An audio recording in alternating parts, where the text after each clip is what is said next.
আসসালামু আলাইকুম everyone, welcome to the cousin recipe. আজকে আপনাদের সাথে শেয়ার করব কিভাবে ওভেন ছাড়াই ফিশ গ্রিল বা সুস্বাদু মাছ ফ্রাই করবেন, তার A to Z recipe. So viewers, তাহলে চলুন শুরু করি আমাদের রেসিপি।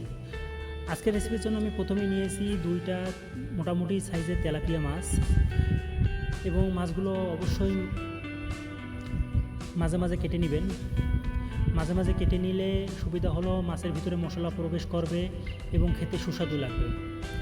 দেখুন, আমি এ সাইড ও সাইড করে হালকা করে কেটে নিতেছি, আবার বেশি করে কাটবেন না। কাটা হয়ে গেলে, আমার দুটো মাছ কাটা হয়ে গেলে আমি অবশ্যই এটা গোল বলে নিব। গোল বলে নেওয়ার সুবিধাটা পরে বলতেছি।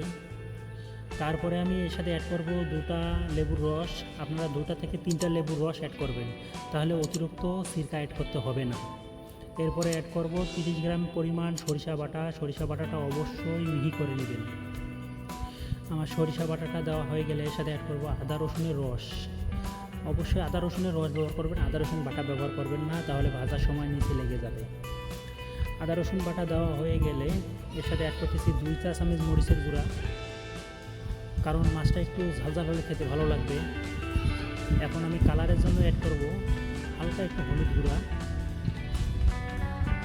তারপরে অ্যাড করব 30 থেকে 40 গ্রাম পরিমাণ সরিষার তেল। সরিষার তেল অ্যাড করা হয়ে গেলে আমি অতিরিক্ত হিসেবে অ্যাড করব সয়া সস। সয়া সসটা মাছটাকে তাড়াতাড়ি সিদ্ধ করতে সাহায্য করবে।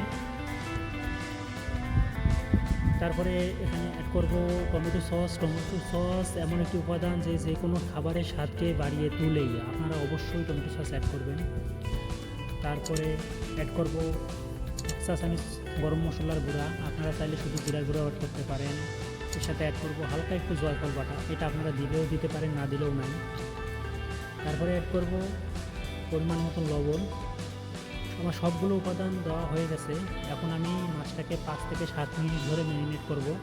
অবশ্যই আপনারাও 5 থেকে 10 মিনিট ধরে ম্যারিনেট করবেন, কারণ ম্যারিনেটটা যত সুন্দর হবে মাছের ভিতরে মশলা তত বেশি প্রবেশ করবে এবং খেতেও তত সুস্বাদু লাগবে।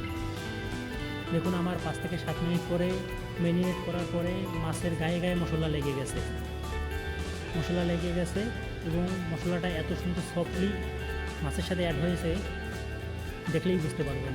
আর গোল বলে সুবিধা হলোই আপনার মশলাটাকে মাছের সাথে লাগিয়ে রাখবে। আপনি যদি একটু লম্বা কোনো ডিক্সে বা ইয়েতে ব্যবহার করেন, তাহলে মশলাটা ছেড়ে যাবে। এরপরে আমি একটি প্যানে তেল গরম দিয়েছি। তেল 70 থেকে 80% গরম হলে এর সাথে আমি অ্যাড করব মাছ।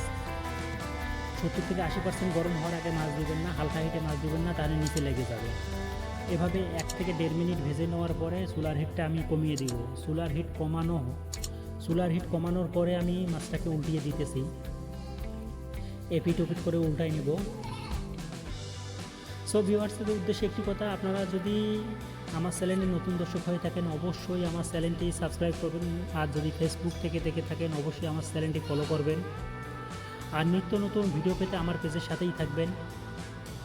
দেখুন, আমি এপিট ওপিট করে ভেজে নিতেছি। এপিট ওপিট করে ভাজার পরে যদি আপনার মনে হয় যে কোনো অংশ একটু কাঁচা কাঁচা লাগতেছে, তাহলে আপনি এক কাজ করবেন, মাছটাকে উল্টিয়ে গরম তেল ছিটিয়ে দিবেন। আমি দেখুন গরম তেল ছিটিয়ে দিতেছি। যেসব অংশ একটু কাঁচা কাঁচা দেখা যায় সেসব অংশ আমি গরম তেল ছিটিয়ে দিতেছি। আমার ফিশ গ্রিল বা মাছ ফ্রাই রেডি। এখন আপনি তুলে গরম গরম পরিবেশন করুন এবং খেতে অবশ্যই সুস্বাদু হবে ইনশাআল্লাহ। সো ভিউয়ার্স, ভিডিওটি ভালো লাগলে অবশ্যই আপনার মূল্যবান মতামত আমার কমেন্ট বক্সে জানিয়ে যাবেন, এবং কী ধরনের রেসিপি দেখতে চান তাও কমেন্টে বলবেন।